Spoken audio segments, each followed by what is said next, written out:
Sejarah Pancasila pada masa kerajaan.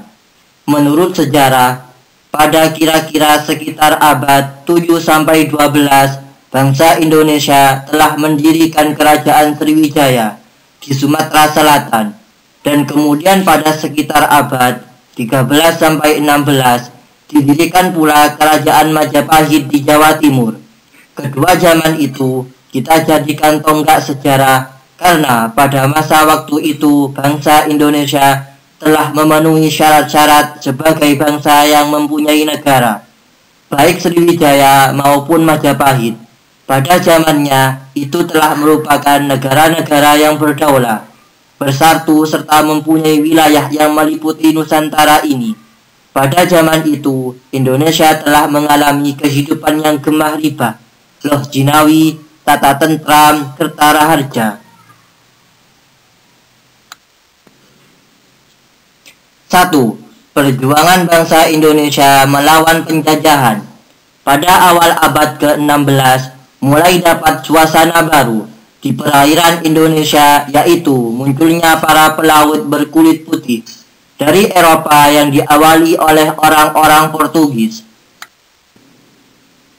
2. Perjuangan rakyat Demak melawan Portugis yang terjadi pada tahun 1518 sampai 1521. 3. Perlawanan Aceh melawan Portugis.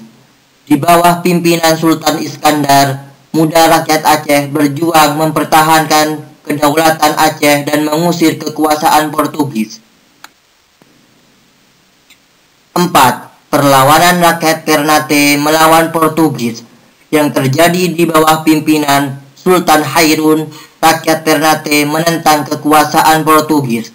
Portugis terdesak lalu menawarkan perdamaian dan mengajak Sultan Hairun berunding di benteng Portugis.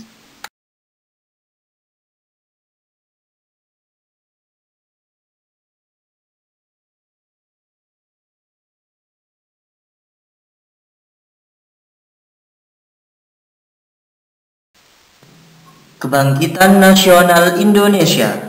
Kebangkitan Nasional Indonesia diawali dengan berdirinya Budi Utomo. Pada tanggal 28 Oktober 1928, lahirlah Sumpah Pemuda sebagai penggerak kebangkitan nasional yang menyatakan satu bangsa serta satu tanah air, yaitu Indonesia Raya. Poin pertama, perjuangan bangsa Indonesia pada masa penjajahan Jepang. Pada tanggal 7 Desember 1941, meletuslah Perang Pasifik, yaitu dengan dibomnya Pearl Harbor oleh Jepang. Dalam waktu singkat, Jepang dapat menduduki daerah-daerah jajahan sekutu seperti Amerika, Inggris, dan Belanda di dalam Pasifik. Poin kedua, Badan Penyidik Usaha-Usaha Persiapan Kemerdekaan Indonesia. Pada tanggal 1 Maret 1945, Jepang mengumumkan akan dibentuknya Badan Penyelidik Usaha-Usaha Persiapan Kemerdekaan Indonesia, atau dalam bahasa Jepang disebut Dokuritsu Zunbi Osakai, selanjutnya disebut Badan Penyelidik. Poin ketiga, perumusan Pancasila dan Proklamasi Indonesia, yang di dalamnya ada sidang BPUPKI pertama yang dihadiri oleh Mr. Muhammad Yamin, Profesor Dr. Supomo, dan Insinyur Soekarno.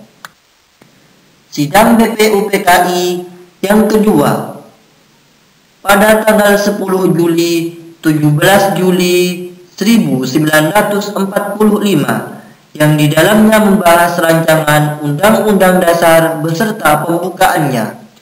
Akhirnya sidang BPUPKI menerima hasil kerja panitia itu. Setelah berhasil menyelesaikan tugasnya, BPUPKI dibubarkan pada tanggal 7 Agustus 1945. Sebagai gantinya, dibentuk Panitia Persiapan Kemerdekaan Indonesia yang disingkat PPKI pada tanggal 9 Agustus 1945. Poin keempat, Proklamasi Kemerdekaan. Awal sebelum proklamasi kemerdekaan Indonesia, terjadi peristiwa Rengas Dengklok, yaitu penculikan Insinyur Soekarno dan Mohatta ke tempat terpencil bernama Rengas Dengklok oleh pemuda Indonesia. Tujuannya yaitu mempercepat kemerdekaan Indonesia, tetapi hal ini tidak diterima oleh Soekarno dan Hatta. Maka pada tanggal 17 Agustus 1945 jam 10 pagi, proklamasi kemerdekaan diumumkan di kediaman Insinyur Soekarno. Poin yang kelima, proses pengesahan Pancasila sebagai dasar negara. Dalam sidangnya yang pertama pada tanggal 29 Mei dengan tanggal 1 Juli 1945, badan ini membahas asas-asas dan dasar negara Indonesia, kemerdekaan, dan sebagai hasil dari pertemuan-pertemuan itu lahirlah Pancasila. Dalam sidang yang kedua pada tanggal 10 Juli sampai 16 Juli 1945, badan tersebut menghasilkan rancangan Undang-Undang Dasar setelah mengalami beberapa perubahan oleh PPKI. Rancangan inilah yang kemudian disahkan sebagai Undang-Undang Dasar 1945. Rumusan terakhir Pancasila yang benar dan berlaku sekarang tercantum dalam pembukaan Undang-Undang Dasar 1945.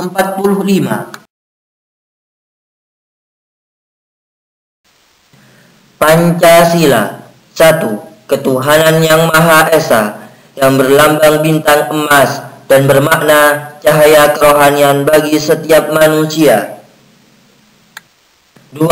Kemanusiaan yang adil dan beradab, yang berlambang rantai dan bermakna gambar rantai yang disusun atas gelang-gelang kecil itu menandakan hubungan manusia satu sama lain yang saling membantu.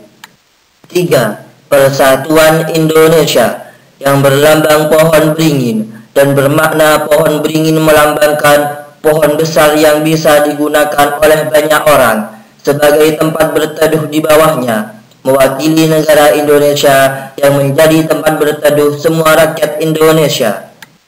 4. Kerakyatan yang dipimpin oleh hikmat kebijaksanaan dalam permusyawaratan atau perwakilan, yang berlambang banteng dan bermakna banteng digunakan karena banteng merupakan hewan sosial yang suka berkumpul, seperti halnya musyawarah di mana orang-orang berdiskusi dan berkumpul. 5.